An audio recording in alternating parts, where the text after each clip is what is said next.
kami merasa dicurangi, saya tetap melawan. Saya akan turunkan pasukan-pasukan, bahkan rakyat Indonesia saya serukan semuanya harus turun di jalan. Kampung KPU, kampung KPU, kampung KPU, takbir, takbir.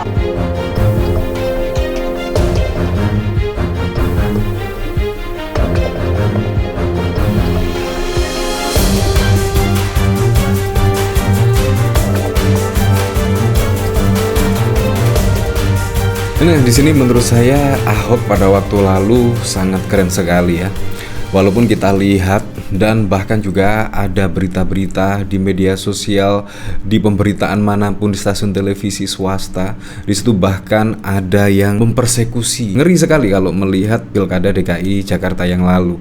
Dan bahkan dari berita-berita ada yang menyebut yaitu Pilkada DKI Jakarta adalah pilkada paling buruk sepanjang sejarah, dan bahkan ada yang menyebut pilkada paling brutal. Nah, tetapi menurut saya apa yang dilakukan Ahok yaitu ketika mendengar hasil quick count di sini sangat-sangat keren sekali, dan bahkan juga legowo, yaitu siapapun pemenangnya pasti ada campur tangan Tuhan. Menurut saya itu yang keren, yaitu merelakan, mengikhlaskan, walaupun kita lihat permainan pada 2 putaran di situ sangat wow sekali, dan bahkan juga Ahok diteriaki ya semacam penista dan lain sebagainya kalau kita lihat pada waktu lalu. Tetapi di sini Ahok bahkan meredam emosi dari para pendukung-pendukungnya. Di sini sangat keren sekali. Seperti ini video dari Ahok. Nah, itu yang kita harapkan. Dan kepada pendukung kami mengerti pasti sedih, kecewa, tapi nggak apa-apa. Percayalah bahwa kekuasaan itu Tuhan yang kasih, Tuhan yang ngambil. Jadi tidak ada seorang pun bisa menjabat tanpa seizin Tuhan. Nah, di situ sangat keren sekali. Menurut saya apa yang dikatakan Ahok sangat-sangat tepat sekali, yaitu untuk meredam emosi dari para pendukungnya. Nah, di sini juga hampir sama ya.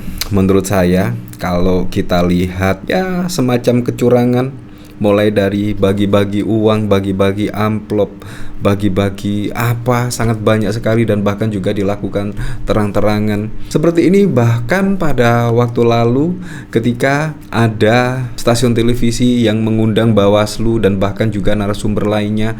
Di situ bahkan Akbar Faisal di sini menegaskan, buat apa ada Bawaslu? Ya, kalau tidak bisa mengatasi hal seperti itu, masih saja pelanggaran banyak yang terjadi, buat apa? Mending dibubarkan saja. Seperti ini videonya, menurut saya sangat keren sekali. Rahmat Bagja dan seluruh timnya di Bawaslu itu menurut saya Anda sudah selesai.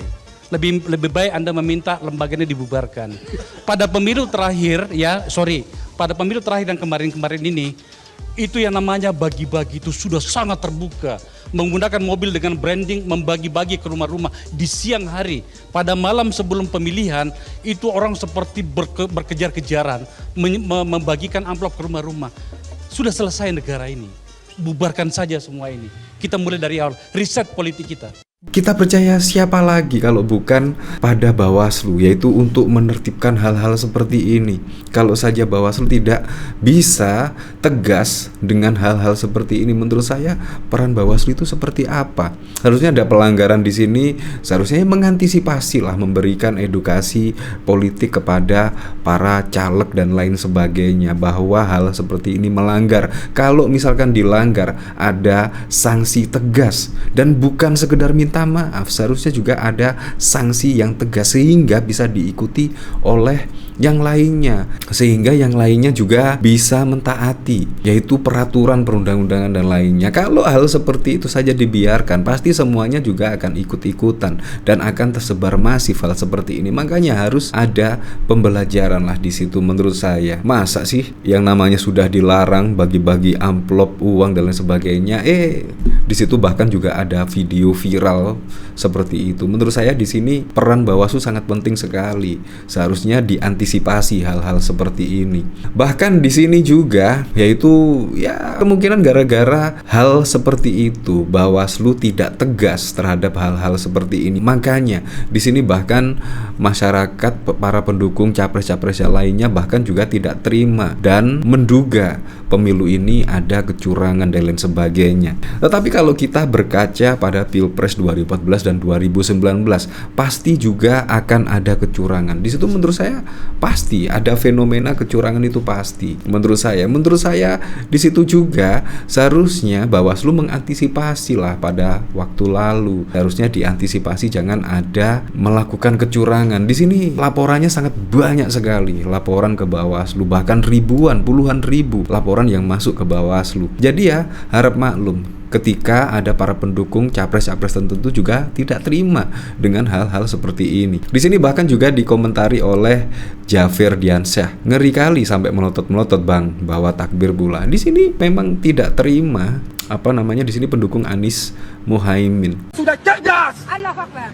sudah pintar, Takbir. Bukti banyak. tidak mau dibodohi lagi oleh order-order atau pecundang-pecundang pengkhianat-pengkhianat bangsa yang merongrong rakyat Indonesia, yang menghancurkan kedaulatan Indonesia. Ingat itu. Ingat. Jangan rakyat marah ya. Saya siap. Catat semuanya. Zulkarnain tidak pernah mundur. Walau nyawa dan darah taruhannya. Hari ini saya mati, besok kalian juga mati. Kullu nafsin za'iqatul maut. Saya tidak akan pernah gentar untuk membela kebenaran, untuk membela perubahan. Kami merasa dicurangi. Saya tetap melawan. Saya akan turunkan pasukan-pasukan. Bahkan rakyat Indonesia saya serukan semuanya harus turun di jalan. Kampung KPU, kampung KPU, kampung KPU. Takbir! Nah, bayangkan kalau memang kejadian ini terjadi, kan seharusnya bisa diantisipasi lah seminim mungkin kecurangan. Apalagi juga pada waktu lalu ada Sirekap bahkan ketika di scan hasilnya sangat berbeda jauh di situ. Seharusnya kan di situ namanya aplikasi kan seharusnya sudah diuji coba lah semuanya. Apalagi di sini juga KPU ya melakukan hajatan yang diikuti oleh seluruh masyarakat Indonesia 280 juta. Seharusnya juga hostingnya juga berada di Indonesia dan lain sebagainya. Seharusnya juga hasil Sirekap juga seharusnya berfungsi dengan bagaimana mestinya. Di situ bagaimana caranya sehingga bisa dipercaya oleh masyarakat. Karena pada waktu lalu juga ramai diperbincangkan, yaitu ketika hasil scan formulir C1 di situ ketika masuk si rekap di situ ada paslon tertentu yang mendapatkan angka yang cukup fantastis. Entah di sini juga maksudnya seperti apa. Seharusnya kan diperbaiki lah, apalagi juga sudah dilakukan pencoblosan, harusnya kan sudah mengantisipasi hal tersebut, diuji coba lagi sehingga tidak ada kesalahan yang menurut masyarakat itu adalah kesalahan sangat sensitif, penggelembungan suara. Seharusnya tidak terjadi seperti itu. Seharusnya itu tidak terjadi. Jadi wajarlah ketika pendukung paslon capres tertentu di sini ada kecurangan. Saya sangat sepakat sekali dengan apa yang dikatakan oleh Akbar Faisal pada waktu lalu di Bawaslu. Menurut saya ya dibubarkan saja. Seharusnya bisa mengontrol Bawaslu di sini ketika ada para pelanggar, itu seharusnya ditindak tegas sehingga memberikan efek jera kepada yang lainnya. Tetapi di sini ya cukup minta maaf. Ya oke lah. Apapun itu, semoga saja capres-cawapres terpilih besok bisa merealisasikan semua program-programnya dan janji-janji kampanyenya sehingga bisa langsung dirasakan oleh masyarakat luas.